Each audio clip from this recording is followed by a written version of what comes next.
ஏண்டி பசுமாட்டு பால் கிடைக்கலையா? இல்லீங்களே. என்ன நொல்லைங்க? இன்னைக்கு பௌர்ணமி நாள்னு உனக்கு தெரியுமில்ல? பசும்பால் தான் வியாபாரமாகும். பசும்பால் தீந்து போச்சு. இதோ பார், எனக்கு தெரியாது. நிலா தேயறதுக்குள்ள எவன் வீட்டு மாட்டையாவது புடிச்சு கட்டி பாத்திரத்தோட வா. பாலை கறந்து எடுத்துட்டு வா.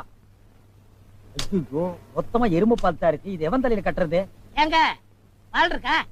பின்ன நான் என்ன விளக்கெண்ணெய் வியாபாரம் பண்றேன்? ஒரு கேன் தான் வச்சிருக்கீங்க, இதுல என்ன பால் இருக்கு? எருமை பால் இருக்கு. அப்ப எனக்கு வேண்டாம். ஏய், ஏன் வேணாம்? எருமை பாலும் வேணாம். எங்க பெரியவரு பசும்பால் வாங்கிட்டு வர சொன்னாரு. எருமை பால் இருக்குன்னு, ஆனா பசும்பால் இல்லேன்னு நானா? இருக்கா?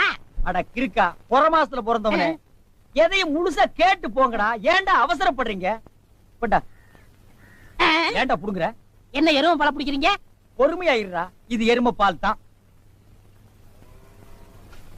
இது என்ன பால்? எருமை பால். இப்ப என்ன பண்ற? ஊத்திட்டீங்க. ஆ. என்னண்ணே மறுபடியும் எருமை பால் பிடிக்கிறீங்க? அட மடையா, இது பசும்பால். அது எப்படி ஒரே கேன்ல பசும்பாலும் எருமை பாலும் இருக்கு? அதுதான் விஞ்ஞானம்ங்கிறது. ஒரே வயித்துல ஒரு ஆணும் ஒரு பொண்ணும் பிறக்கிறது இல்லையா?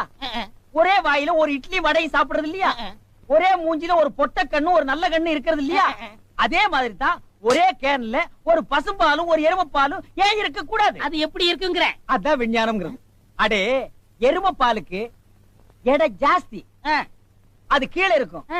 பசும்பாலுக்கு எடை கம்மி, அது மேல மேந்துட்டு இருக்கும். இப்போ உன் கண்ணு முன்னால புடிச்சு ஊத்துனே, அது எருமை பால். அப்ப மேல மேந்துட்டு இருந்த பசும்பால் என்ன பண்ணிருக்கோம்? கீழே ஊத்திருக்கு. அதான் இப்போ உனக்கு குடிக்க போறேன். இது என்ன பாலு? பசும்பாலு. விஞ்ஞானம். நான் யாரை ஏமாத்தி வியாபாரம் பண்ணலப்பா. பார்த்தாலே தெரியுது உங்க விஞ்ஞானமே விஞ்ஞானம். விஞ்ஞானம். நிறைய புடிங்க.